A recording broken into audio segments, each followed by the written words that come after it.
My 18-year-old daughter and I watched as my 25-year-old wife and boss Chastity loaded the last of her suitcases into the trunk of his car. He came to pick her up that Sunday morning because they had a meeting on Monday morning in New York. They needed to fly out that evening to be ready and on time for the first of many meetings designed to discuss the case with the opposing party before the mediation began. Chastity, after 25 years of marriage, was still a very attractive woman. At 5'7", she still looked slim, although she had gained a few extra pounds, as time does. She had black hair and emerald eyes, and her curves were still in the right places. She just turned 44 a couple of months ago.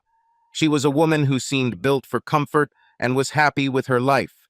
We got married right after high school, and I worked to pay for her university while I studied online.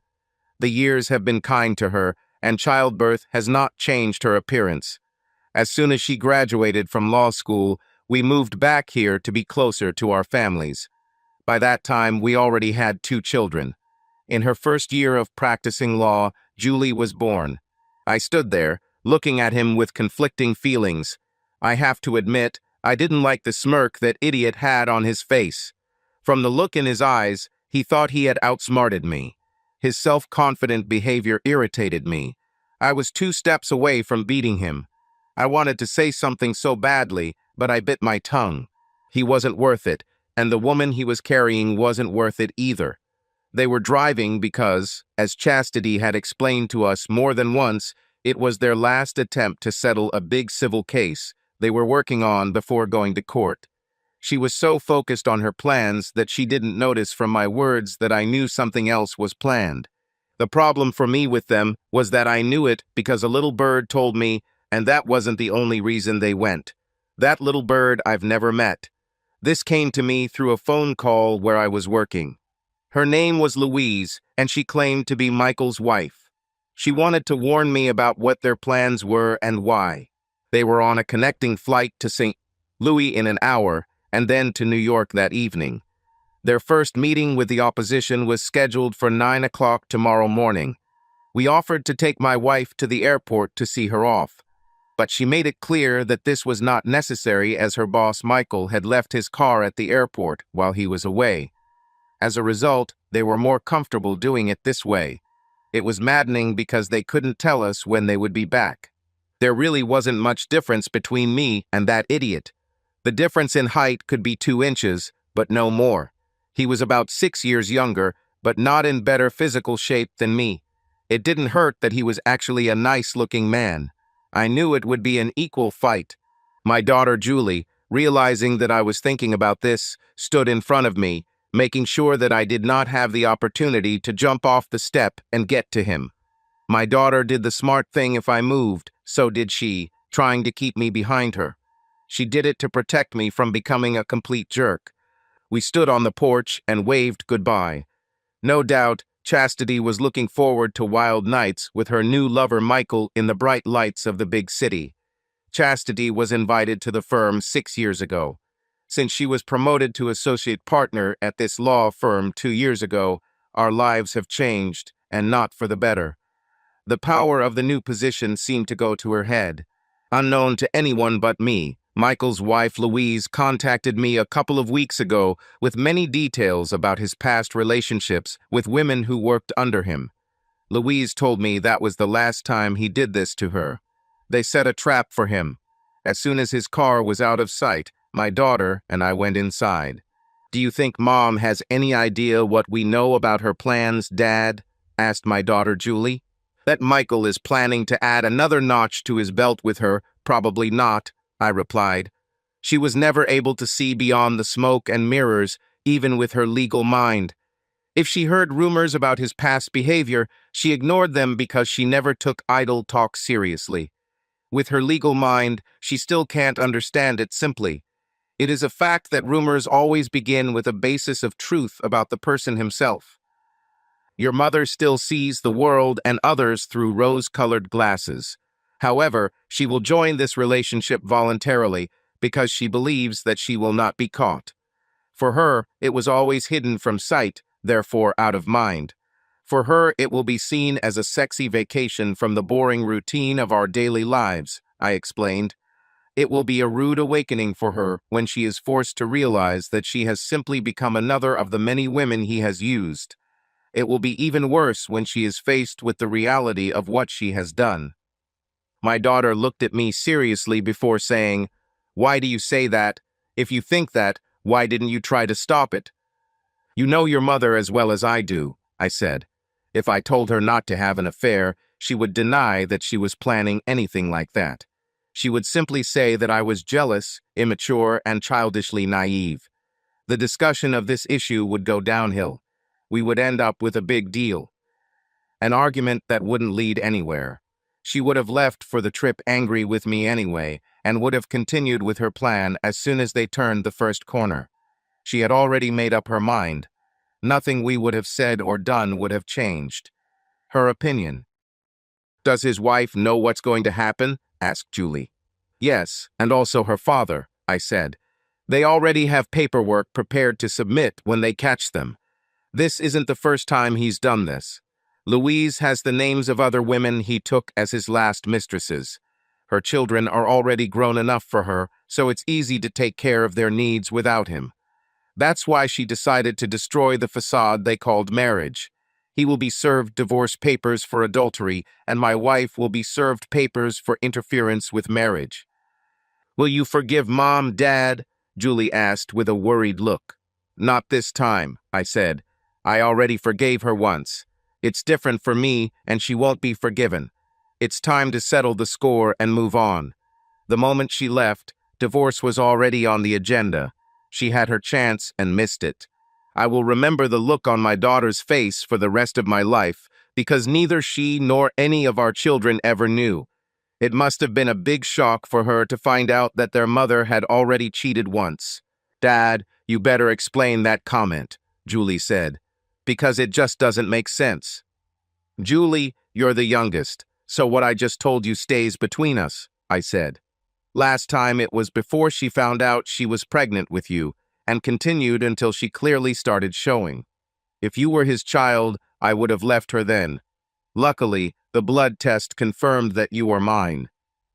The look of shock on my 18-year-old daughter's face was priceless. It was a family secret, known only to three. For the sake of the family, we deliberately kept it a secret. "Who is he? Do we know him?" asked Julie. "This is a man I haven't spoken to in 18 years, I said. "Your kids all call him Uncle Charles." Julie sat there, taking it all in. Everything was becoming clearer to her. If Charles was present at a family event, her father never went. Her mother always drove them, but she deliberately tried to avoid Charles. Over the years, her grandparents celebrated Christmas twice. Christmas Eve with her family, Christmas with him. Now she understood why her father had never communicated or associated with her uncle. "Hey, Julie," I said sarcastically, "maybe you should text your uncle and let him know that Chastity will be back at the market soon, and let him know what hotel they're staying at this week. With his past experiences with your mom, he might see this as a chance to reconnect for old time's sake." With these words, I went to the kitchen and started making coffee. With the Southeastern Missouri newspaper in front of me, I began scanning the classified pages for a place to rent while I looked for something to buy. I knew that until Julie graduated from university, Chastity would be allowed to stay in the house. I needed to move before Chastity came back. Judge Donald McDonald always put the needs of children first in all of his decisions. In many cases, this resulted in parents being dissatisfied. Not appearing in his court when ordered was tantamount to signing his own death warrant. I knew the results of many of his decisions, so I planned accordingly. I heard Julie's phone ring. I knew she had answered and was talking quietly to someone. I could hear her voice, but since she spoke very quietly, I could not make out the words. They had to talk for quite some time because I had made several calls and was getting ready to inspect several rental units. "Dad, Uncle Charles admitted the scam and asked how I knew about it," Julie said as she walked into the kitchen. "I told him what was going on in our lives at the moment. He fell silent for a few minutes before saying that your dad doesn't deserve to have this happen to him. He said if you're willing to listen to his side, he'll be waiting for you. After 18 years, I have to admit, reflecting on that time, that maybe it's time to hear my older brother's side. Chastity's behavior made me look at that time from a different angle. I saw their behavior then as a complete betrayal, but I stayed in the marriage for the sake of the children. I was old school. I didn't want my children to grow up in a divided home. I opened the liquor cabinet and pulled out a 40-ounce bottle of Jack before saying, "Julie, I need you to take me somewhere and get the car back home. If either of us is sober by then, when this bottle runs out, I'll be home. If not, then when I wake up." He was waiting for me at our old favorite spot, a little fishing spot at the back of our father's property. At first, we just passed the bottle to each other before he told me his side of the story. She was the complete opposite of what Chastity had told me, so I knew the truth had to be somewhere in the middle. After all these years, the truth no longer mattered. It was nice to hear him take responsibility for his behavior after all these years. I thought that, with what my wife was about to do, I could now place more blame on her. Additionally, Charles was always more of a follower than a leader throughout his life. When we were both drunk, our father found us. He saw the fire we had lit and came out with a gun to investigate, thinking he would have to drive away the local teenagers. He pulled us into the back of Charles' truck and drove us back to the farmhouse. Our mother, just like in the old days, took out her cast iron skillet to cook us some eggs and fried potatoes to begin the sobering up process. It's been a long time since I heard my father say, "If you boys want to get drunk and act like idiots, do it here in the back 50. Then, with a smile, he added, "Thank God you did it right." While we were eating, my mother called my daughter and Charles' wife. By the time they arrived, we were starting to sober up. At least we weren't speaking slurred anymore. Mary looked at us in bewilderment. Since she married Charles after everything happened, she never saw us together. "Okay, you made up," Mary said. "After all these years, I think we all have a right to know what caused the separation in the first place." I was about to speak, but Charles pushed me, just like he did when we were kids. It was always his signal for me to shut up while he was trying to get us out of trouble with our parents. He was always better than me at coming up with stories that people would buy. I expected to hear another one, but I was wrong. "Chastity and I," Charles began. "We had an affair while she was pregnant with Julie. It was my fault. I was still immature and stupid. My younger brother, who is more mature, caught us. He told me then that I was dead to him in his eyes, and before today it was like that."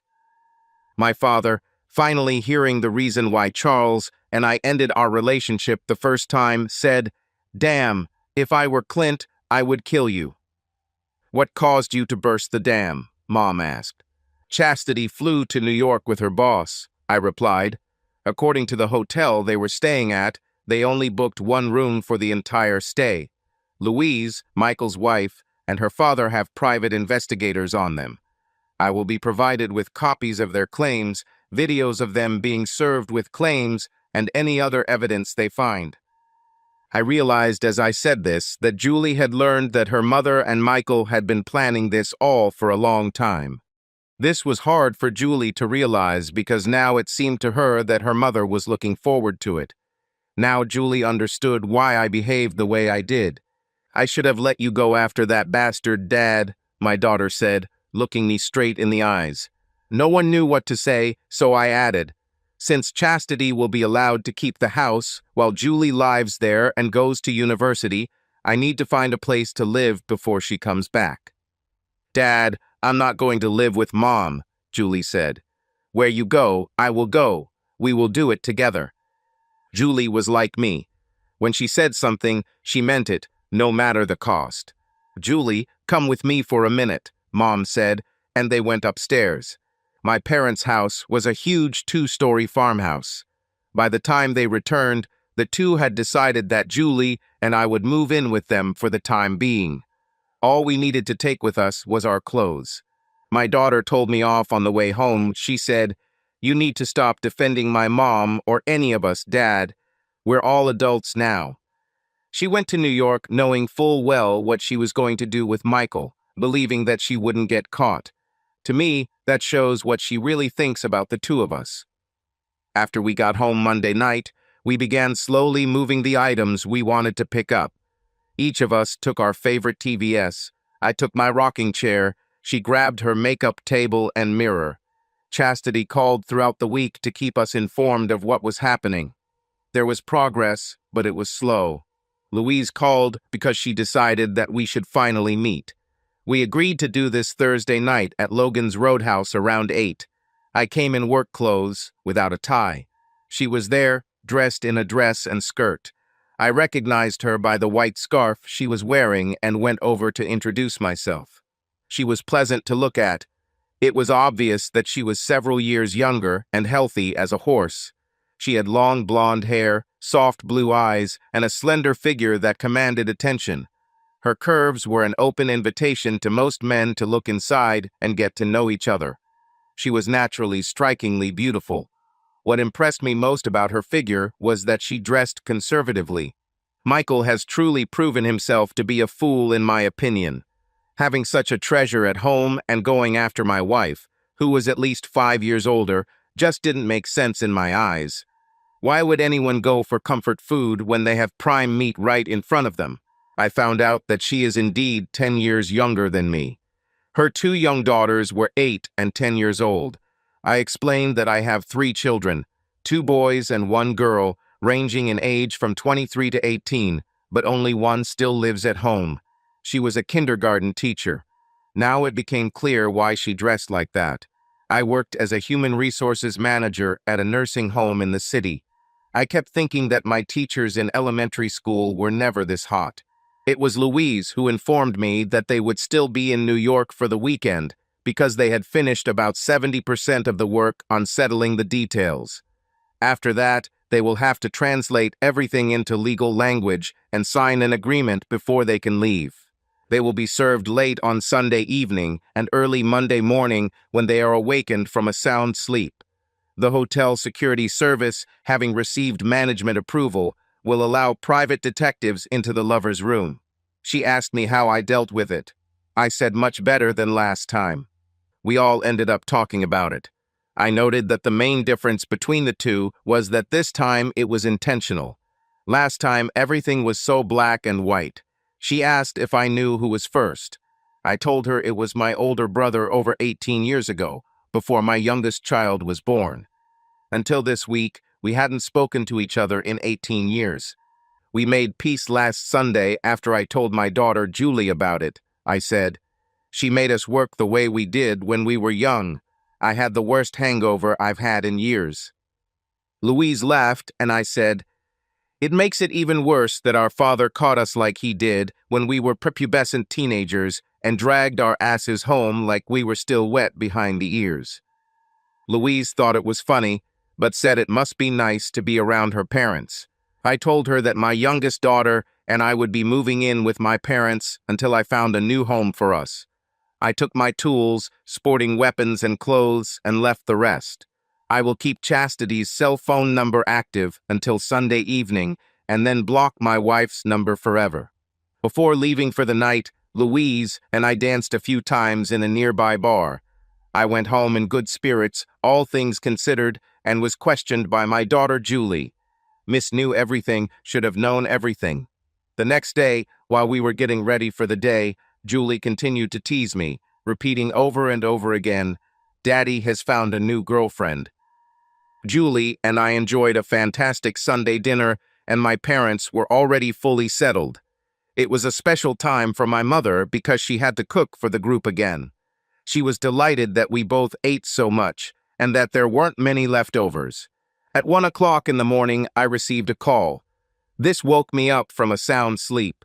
Louise called to confirm that when the hotel detective let them into the room, they were both asleep. Cams filmed the whole thing while they were being served in bed. She sent a temporary copy of the video of this happening to me. I got out of bed, put on my trousers, and went downstairs to put the kettle on.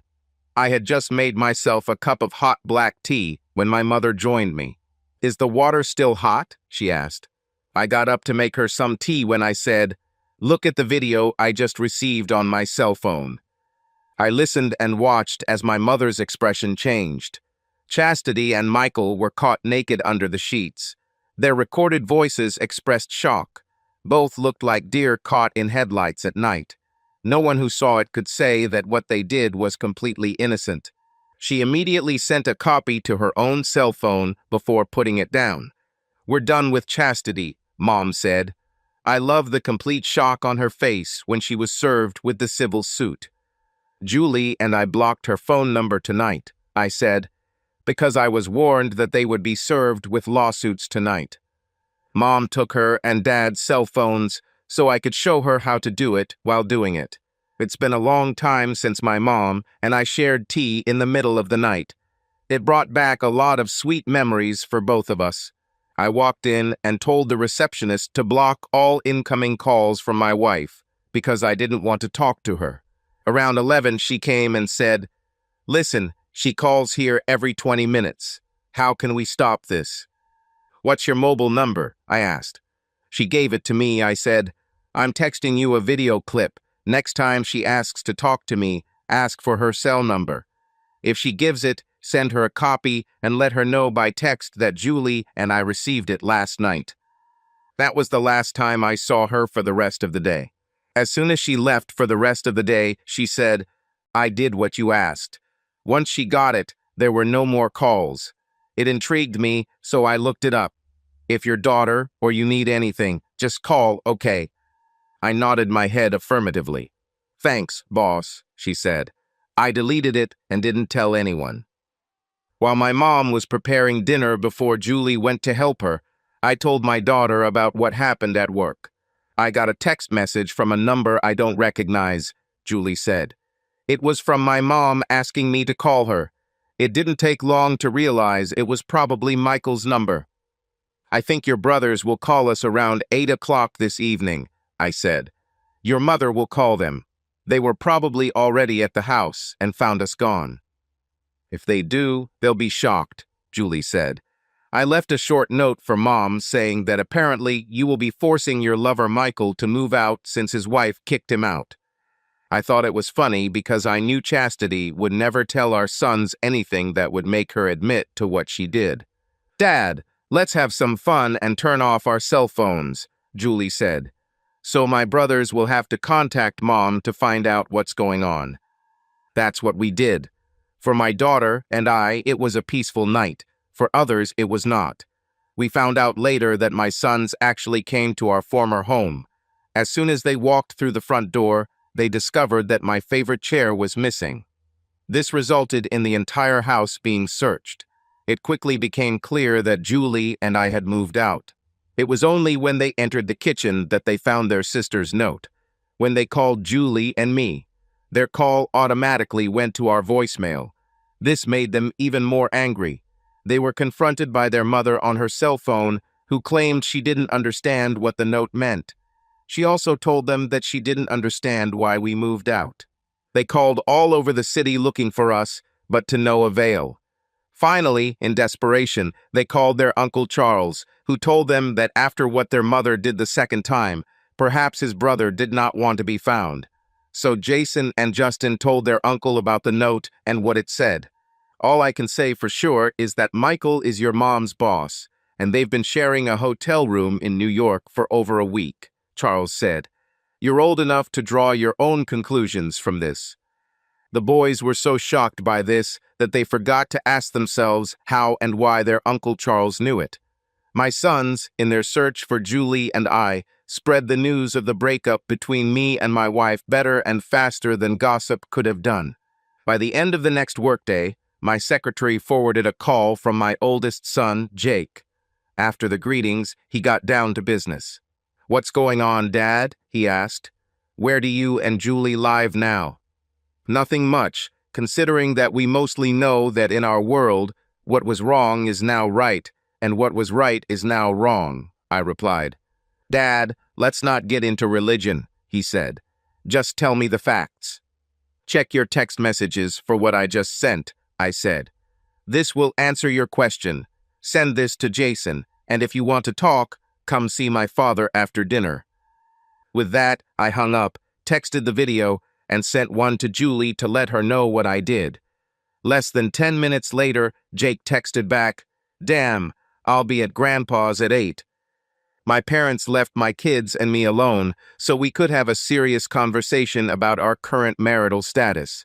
Julie and I listened to what they thought I should do next.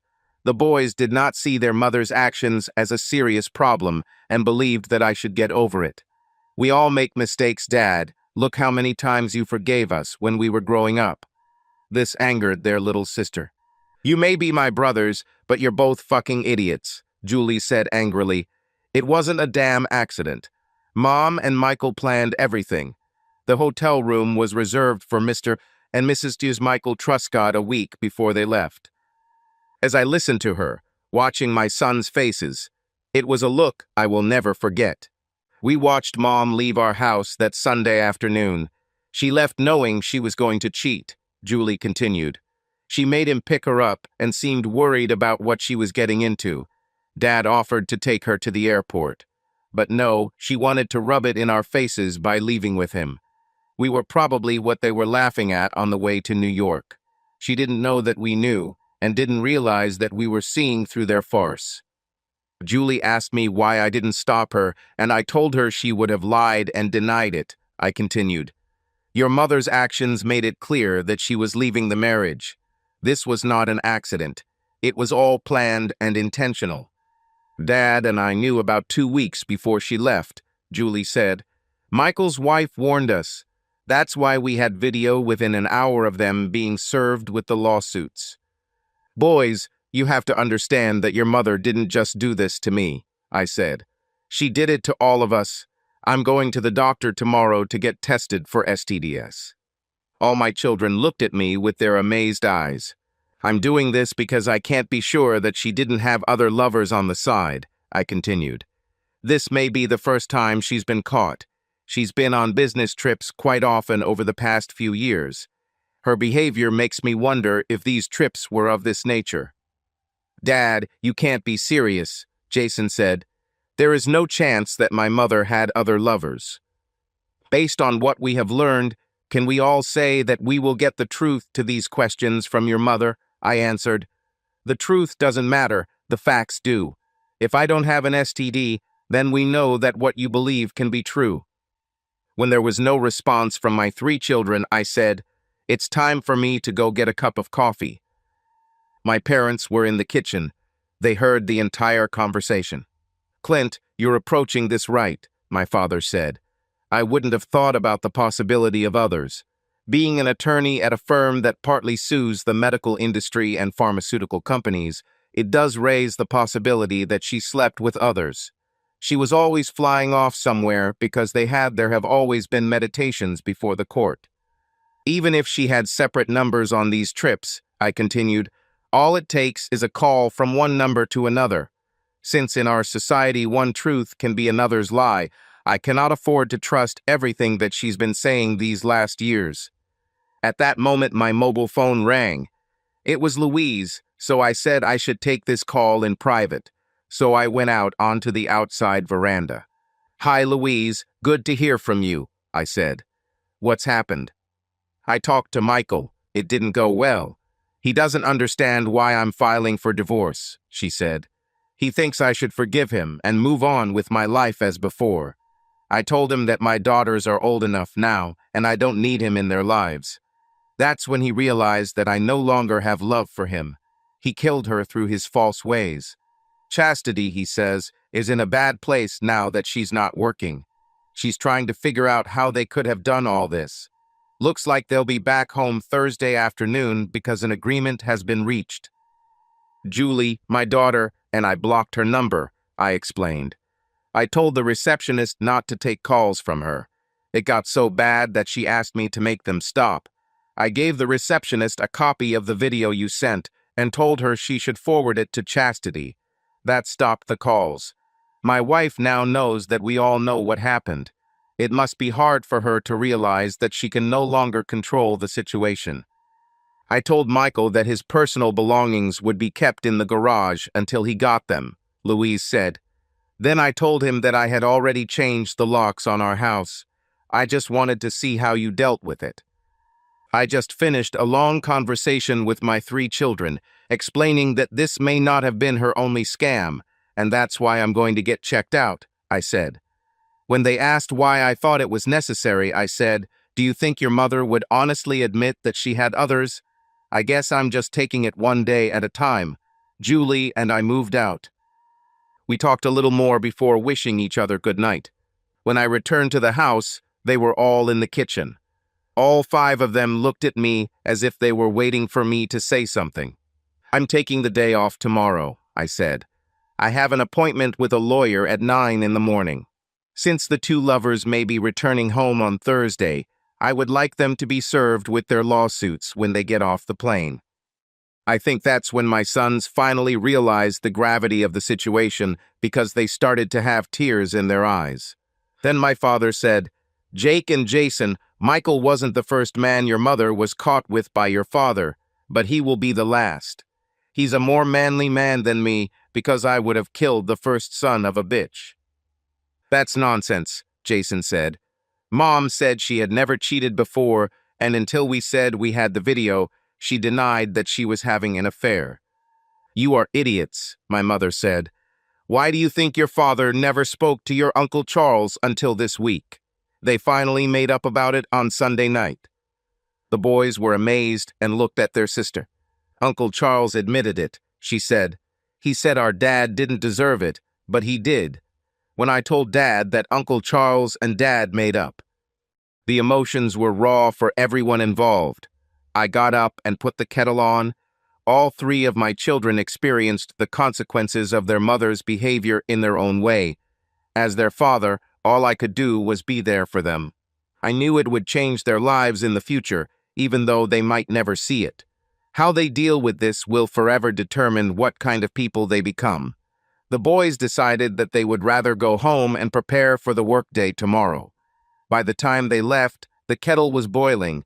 I prepared a cup of hot tea for myself and my mother. Since it was almost 11, Julie climbed into bed.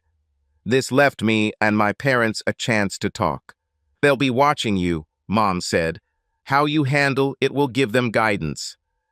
"I know, Mom," I said. "So I'm going to try to stay calm," I continued. "To do that, I need to leave it to the lawyers. I can't go back in time and change what happened. Other than killing her, the rest is really out of my hands." For some, this would be the final decision, my father admitted honestly. "You're right, but in my opinion, chastity isn't worth going to jail for," I said. "So does Charles." My father looked at me with pride in his eyes and said, "You are a better man, son. Your mother and I should have raised you right." The lawyer I contacted listened intently as I recounted the events that led me to her office. It was interesting for me to watch her take notes.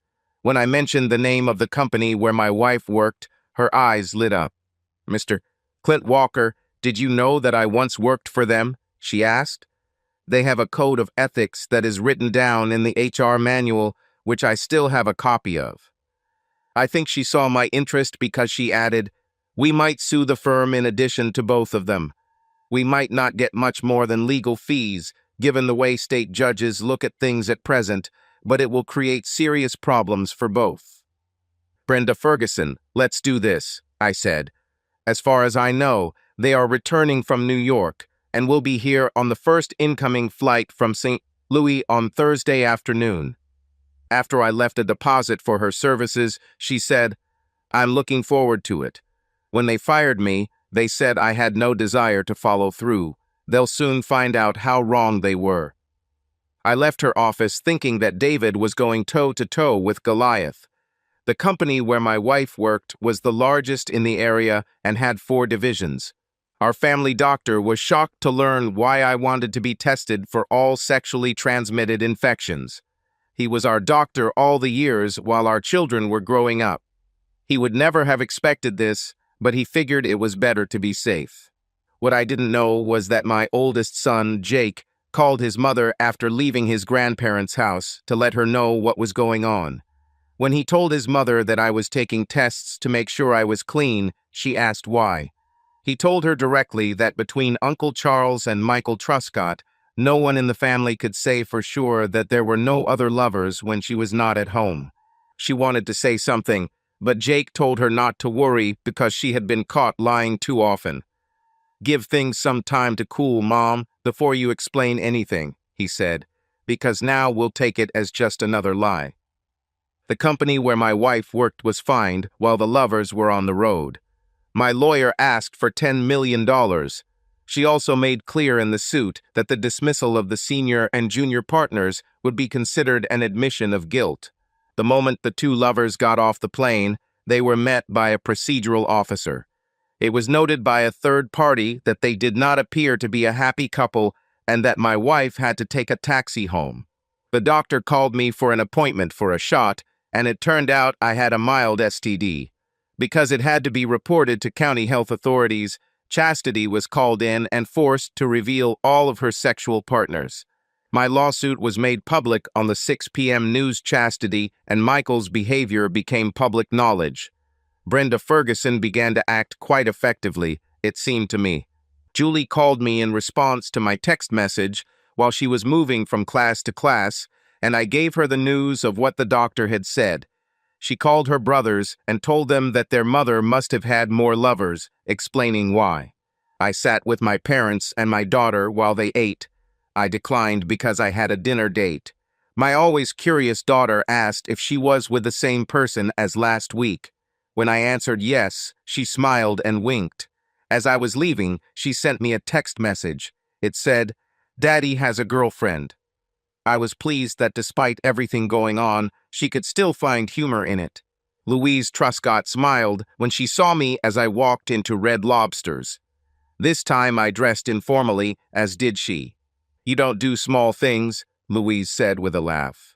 "My dad says you're a rock star, and he loves it. If that doesn't take Michael down a notch, nothing will."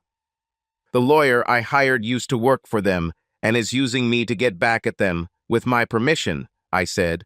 "She's got a cop, HR management, that allows us to sue them for not following their policies." "I'd like to be a fly on the wall in their office tomorrow," Louise said. "It won't be a good day for them." The waitress then showed us to our table. We both ordered alcoholic drinks, after which Louise handed me an envelope. "Inside is a certified statement from 5 of Michael's subordinates," she said. "They were all employees at the time. Their statements make it clear that they were forced to satisfy his sexual needs."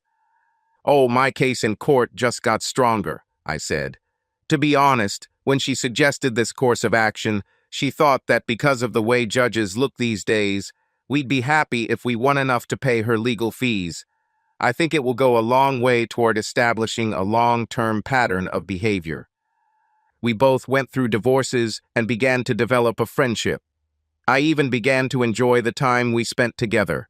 It was almost midnight when I returned to my parents. I sat in the kitchen, waiting for the kettle to boil so I could make myself a cup of tea before bed. It gave me time to reflect on everything that had happened since Chastity left on her trip. I was pouring hot water into a cup when my daughter said, "Daddy, make some for me too, please." I looked at my daughter and realized she was crying, so I replied, "It's okay to cry. It's part of healing.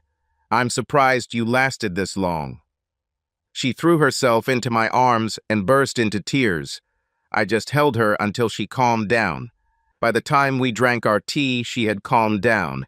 She asked me how my dinner with Louise was. I said that honestly, we were just getting to know each other better, but it looked like it would turn out to be a good friendship. Julie asked a few questions about her, and I answered them to the best of my ability. I took the statements to my lawyer at lunchtime on Friday. When she called me later that day, she said she was busy getting certified statements about another senior partner at the firm and asked if she could take it on as a class action for all the women in this case. This meant resubmitting and asking for a significantly larger amount. I told her to continue.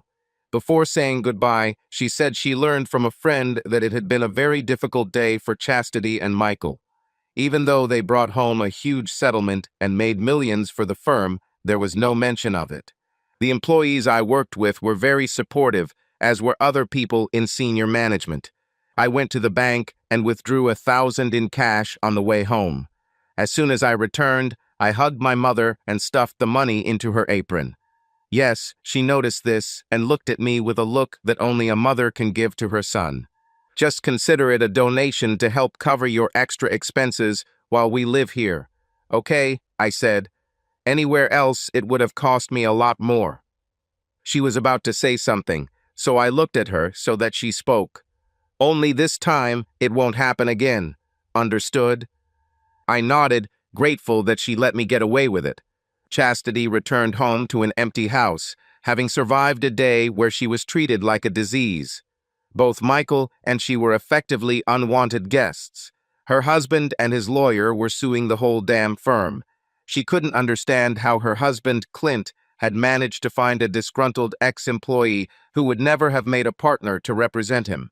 It was not the fact of the lawsuit itself that was important. What was important was that Clint used someone who knew all the tricks they would try to minimize the claim before moving forward. This put the firm at a disadvantage from the very beginning. Finally, having made herself a rye cocktail, she sat down and read the divorce petition to the end. She then realized that both her husband and daughter knew about their plans when they saw them leave.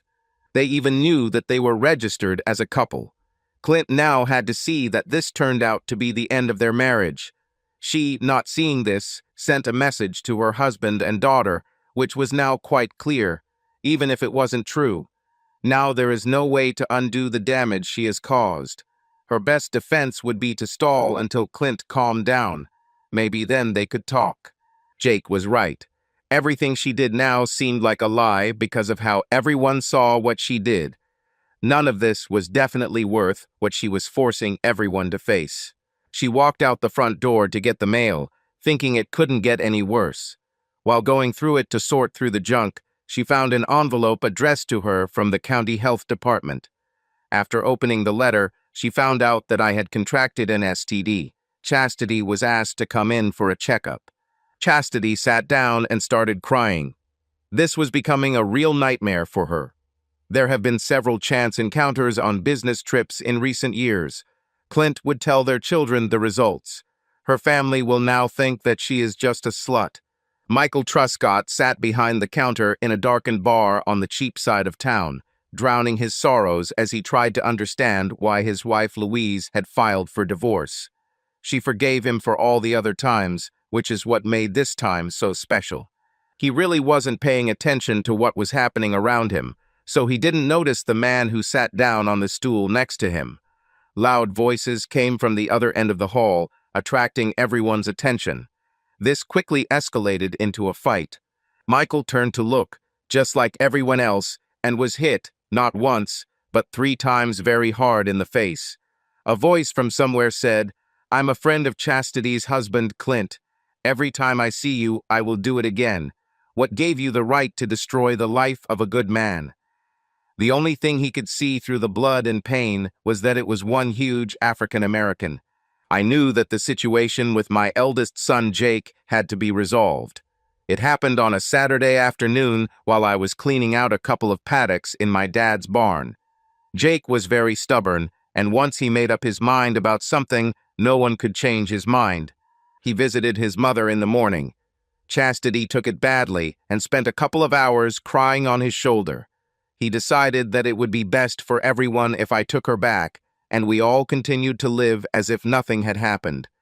I knew there was no point in arguing with him, so I let him talk until he let it all out. "Jake, if you were married," I said, "and found out that your wife was sleeping with others, would you take the advice you gave me?" He fell silent, so I added, "You come here and tell me that I've had enough of marrying a slut. I should shut up and enjoy her presence in my life. This means that in your eyes, I'm just a non-entity that everyone should trample on." His face turned white because he had never seen it like this. I was upset, so I added, "If you don't respect me as a person capable of making my own decisions, don't come here again."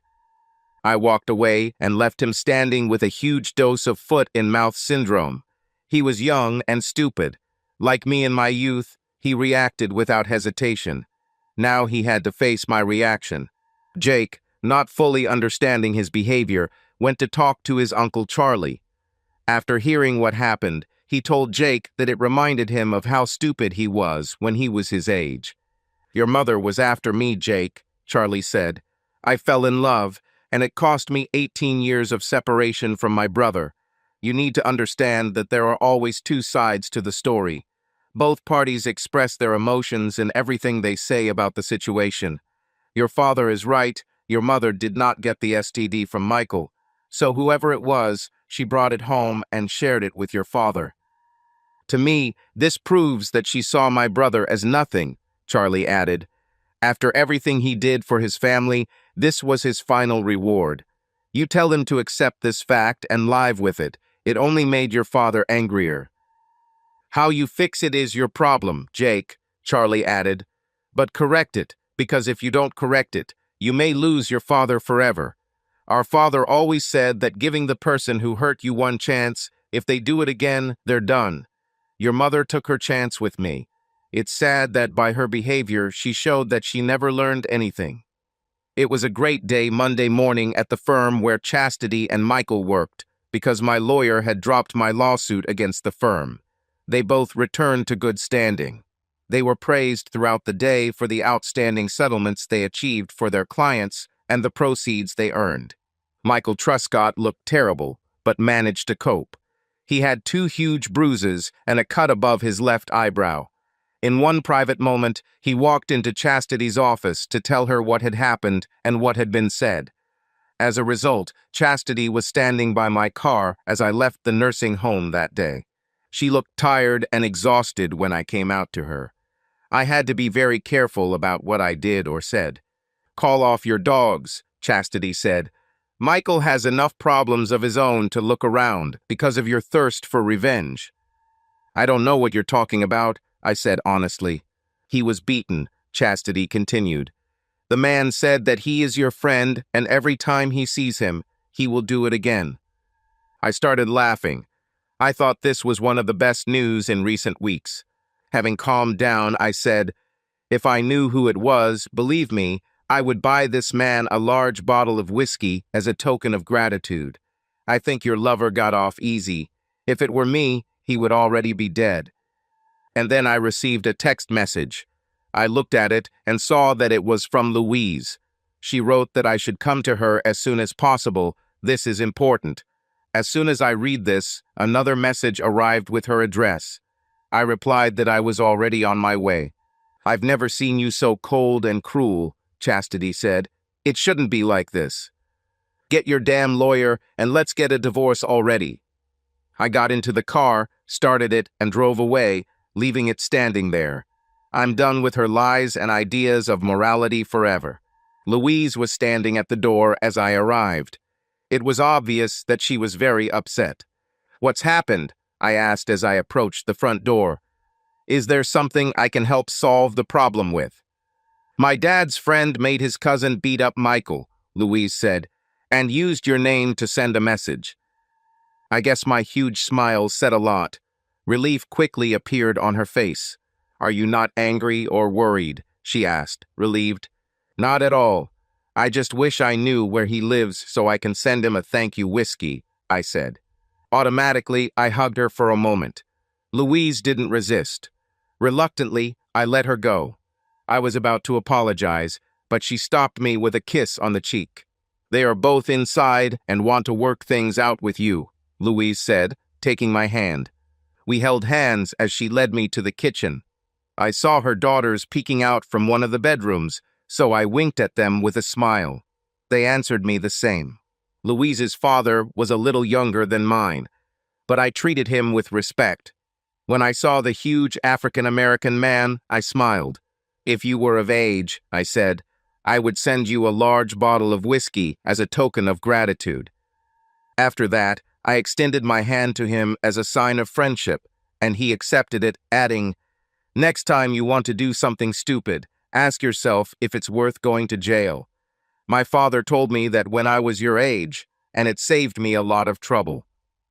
With the tension relieved, formal introductions were made, and before long her father said it was time to take the young man home.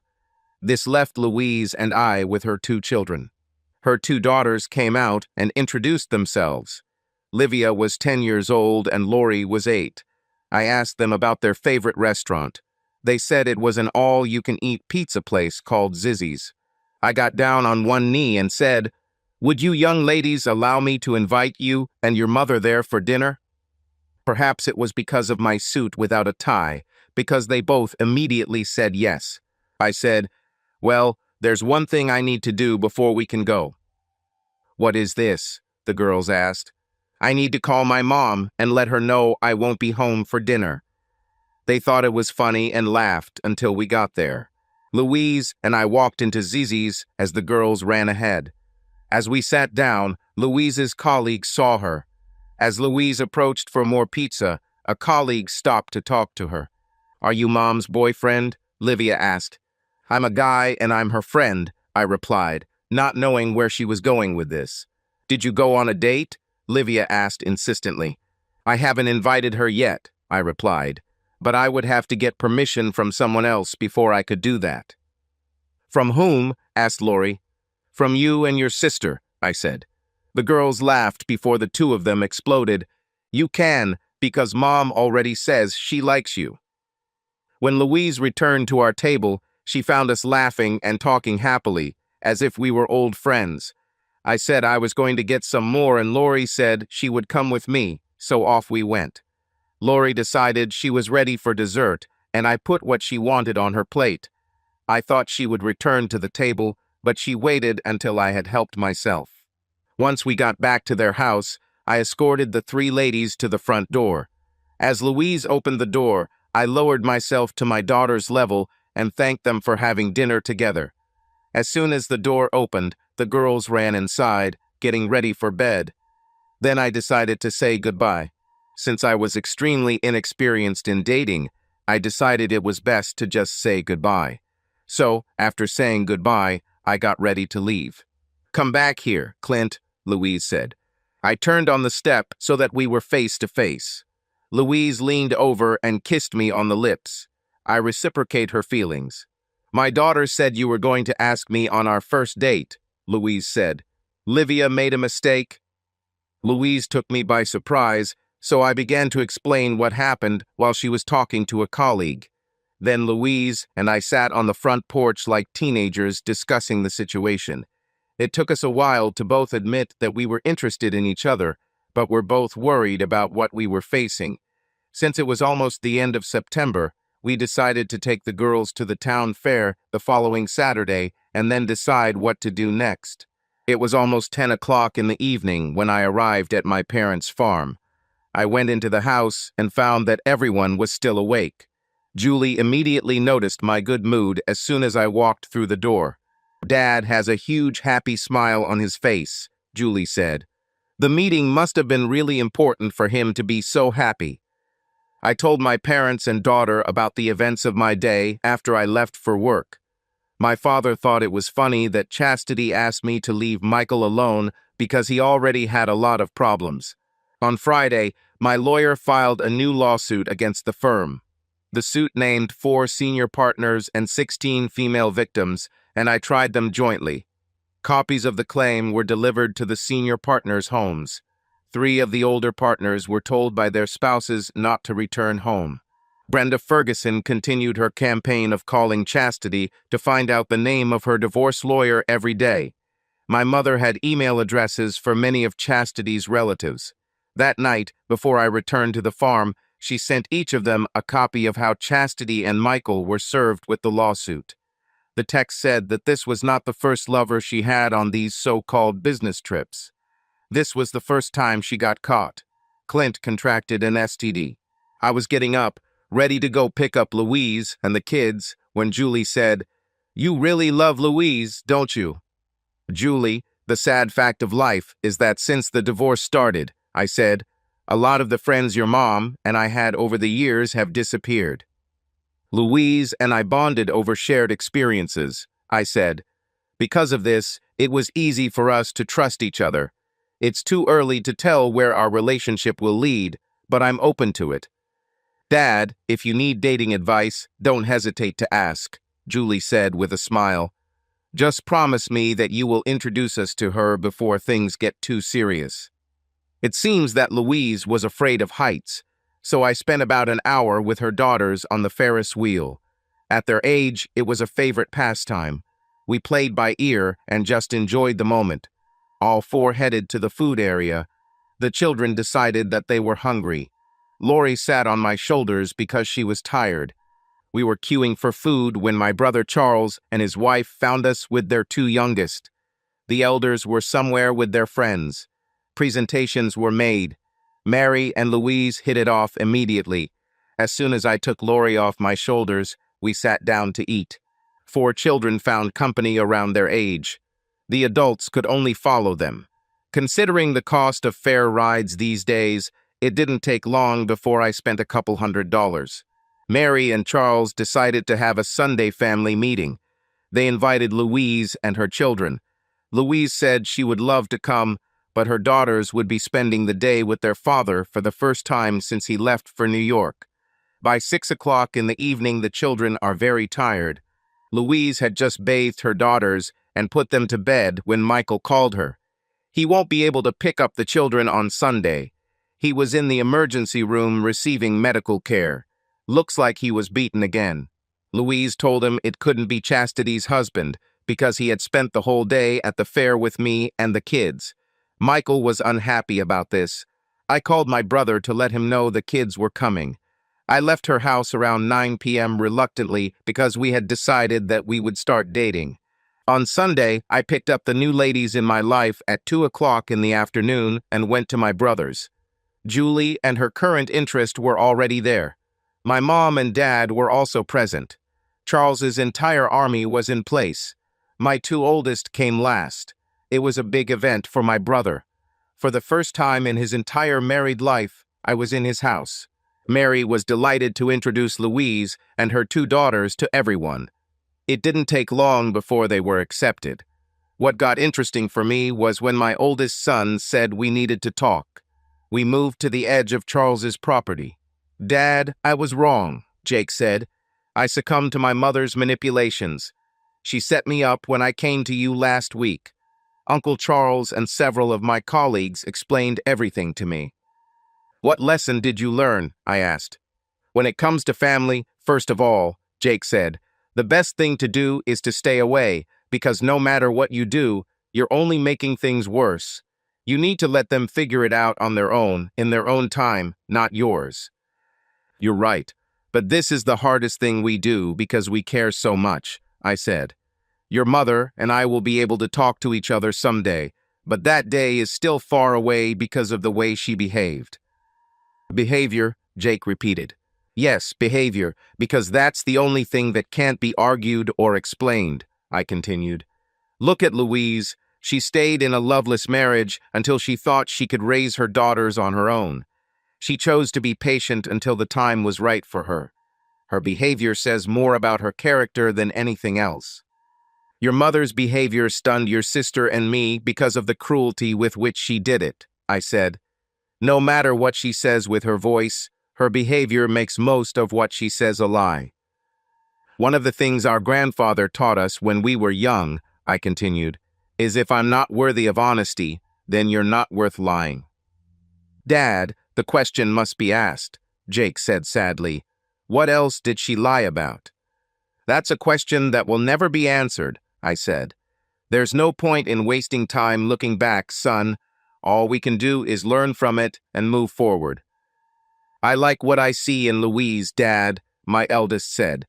"But the more I learn about Michael and Mom, the more I think they deserve each other." Julie came up to us and said, "Your conversation is starting to attract attention. Maybe you can leave the rest for later." "We're done, sister," Jake said. "I just needed to apologize to Dad." Jake walked away and Julie asked, "What was that about?" "A bad case of foot-and-mouth disease," I explained. "It's good to see that he had the sense to admit it." Charles and Mary had a wonderful dinner. Mary took many photographs of us together. Everyone liked the way Lori kept an eye on me. When the kids started the water fight, I joined. Of course it ended 4-1, and I was soaking wet before they got tired. I was sitting in the lounge chair, drying off, when Lori climbed into my lap and fell asleep. From the corner of my eye, I noticed Mary and Louise talking about the developing relationship between me and her daughters. My father sat down next to me and said, "This little girl has already chosen you. Be careful. Make sure you don't get into this to get revenge on Michael." I told him about our relationship from the day Louise first called me. He smiled and said, "I should have listened to my thoughts on this. Your mother asked me to have this conversation with you. Whatever you decide in the future, you both have my support." Dad, look at our society as a whole. An avid Democrat, most like one of this country's greatest presidents, John F. Kennedy, denies his membership, runs for the same office on the Republican ticket, and wins. In the next election, the most conservative members of Congress refuse to run again. What the Republicans are left with is more consistent with the views John had, F. Kennedy. However, the media fills the airwaves with hatred, propaganda, and lies, making him a traitor to the democratic values he has always upheld. He hasn't changed, but the opinions of those who look at him have changed. He's still a Kennedy Democrat. Now they are trying to convict him for something he says he didn't do and remove him from office. At the same time, they are trying to elect to the same position a person who claims to have done what the president is accused of doing. "What is the meaning of this statement?" asked my father. "They have the same idea of truth, honesty, behavior, and morality as my soon-to-be ex-wife. Those who are not New Democrats are just pieces of crap that they want to wash out of society. Truth, honesty, and good behavior mean nothing to them until they are convicted and in prison. Then they falsely claim that they are very sorry." My father laughed and replied, "People need to learn to flush 100% of the truth they see in the media and social networks down the toilet. Finding honesty in real life is hard enough for anyone. However, most are too stupid to understand this. It amazes me that we are seeing two versions of Democrats fighting each other. This simple truth explains a lot. Beyond that, considering all the accomplishments he has accomplished despite all his opponents, I wonder if it is because of their hatred or because of how incompetent their accomplishments look compared to him," I continued. "Most of them running for re-election have years of experience achieving nothing but getting re-elected again." "Damn, Clint, that's a strong statement," my dad said. "It just goes to show how effective the media is as a propaganda machine." On Monday, while I was in my office, a detective came to talk to me about the ongoing problem of Michael Truscott. It took me about an hour to explain to him what I knew and the list of women whose spouses had just found out about his affairs with their wives. "Officer, I suggest you go and talk to Brenda Ferguson and ask her for the list," I said. More than 6 weeks have passed since I learned about their relationship. Louise, Michael's wife, called me to tell me what they were planning. It had been at least 4 weeks since they went on a romantic trip. I met his wife for the first time while he was in New York with my wife. Since then, because of what was going on with our spouses, his soon-to-be ex-wife and I have grown closer and are now in a relationship that we are still trying to figure out. "It definitely paints a different picture," the detective said. "Michael Truscott has his reasons for pointing directly at you. He seems to blame you for ruining his marriage rather than his behavior. I'm starting to think he's one of those people who can't take responsibility for anything and blames someone else." After he left, I called Brenda and told her what had just happened. She expected this to happen. Michael was the type of person who would set others up, and she believed he was behind her dismissal from the firm. Then Brenda told me that my wife had finally found herself a lawyer. I found out when I returned home to my parents that it was my mother's letter that made Chastity give up. Until then, she still thought that something could be worked out between us once I cooled down after everything that had happened. I realized that Chastity must have believed that I sent this letter out of revenge. On Wednesday, Julie and I took Louise and her daughters to dinner at Olive Garden, where we were joined by my sons. During dinner, I revealed that Chastity had finally hired a lawyer to negotiate the terms of her divorce. Both of Louise's daughters seemed excited about Julie for some reason, and Julie was happy about the attention. Overall, Louise and I thought the dinner was a success. 2 months have passed since the last family meeting. On Friday afternoon, I sat next to Brenda Ferguson, waiting to be called before Judge Donald McDonald. My soon-to-be ex-wife and her lawyer, a divorce lawyer from the same firm, were sitting across from me in the hall. We agreed on the division of property. Since there was no mortgage on the house, it was quite simple. Chastity agreed to buy out my share of the house based on the current appraisal and give me half of our joint savings. When we were called before the judge, each of us had to confirm that we agreed with everything. As soon as we did this, the divorce was finalized. Chastity stopped me on the front steps as I was heading into the parking lot and said, "I ruined myself. I finally admitted my behavior to our sons. Julie still refuses to talk to me because she thinks what I did was intentional. I only wish I had seen earlier what kind of message I was sending." "I would accept that explanation from our daughter because of her inexperience in life," I said. "But from an adult, it sounds so self-confident and superficial." Louise's divorce had already been finalized. She got everything she could out of him. Michael was to pay $1,000 a month in child support, $500 each until they were 18, and half the cost of their post-secondary education. The house they owned was to be sold and the profits divided equally. Michael, for some reason, left the company and moved to another city, opening his own company. It seems that his constant encounters with fists when he least expected it got to him. With the received share in the company, he was provided for life. My parents invited Louise and the girls over for dinner. What we didn't know was that my parents also invited her parents. Given the developing relationship between Louise and I, they decided it was time to start getting to know her family in case something serious developed between us. Brenda Ferguson negotiated with the insurance company that was responsible for the firm's liability insurance. It looks like the case will be resolved out of court. After paying her 30% share, we will all receive more than $750,000. We all sat around Mom's formal dining room table, which was being used for the first time in years, just relaxing after a big dinner. When I stood up, I pushed back my chair and got down on one knee. Taking the ring box out of my pocket, I said, "Louise, will you take a second chance and marry me?" Louise said in complete shock, "Yes." That's when the real party started. Mom had to call Charles and Mary and my 2 sons about the good news. They arrived within half an hour.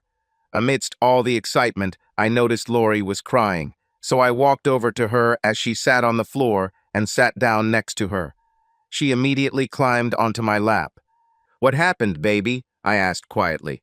"Nothing. I'm just happy that you're going to be my dad," Lori said. I looked at Louise, who had tears in her eyes. I think she could see them in my eyes, too. I stood up, holding Lori, and walked over to her mother. Everyone understood that this was an important moment of rapprochement. Livia came and stood next to us. "Dad," Livia said, "when Mom and you get married, will we also take your last name?" "As soon as the court allows," was my answer. "Livia and Lori," my father said, "from now on, you can call us grandparents, okay?" My only thought was how much time my new daughters would spend with my parents. Both enjoyed the prospect of spending time on the farm. My father will teach them how to ride horses in no time. Later, in private, Louise asked me how I was going to convince Michael Truscott to let me adopt his daughters and legally change their last name to mine. I said I'll leave it up to me. Then the search for a home began in earnest for us. The plan was for Louise and the girls to move there before our wedding. About a month later, I showed up unexpectedly at Michael Truscott's office. His secretary told me to come in. I walked in and closed the door behind me. His face began to heal, but his appearance had changed greatly.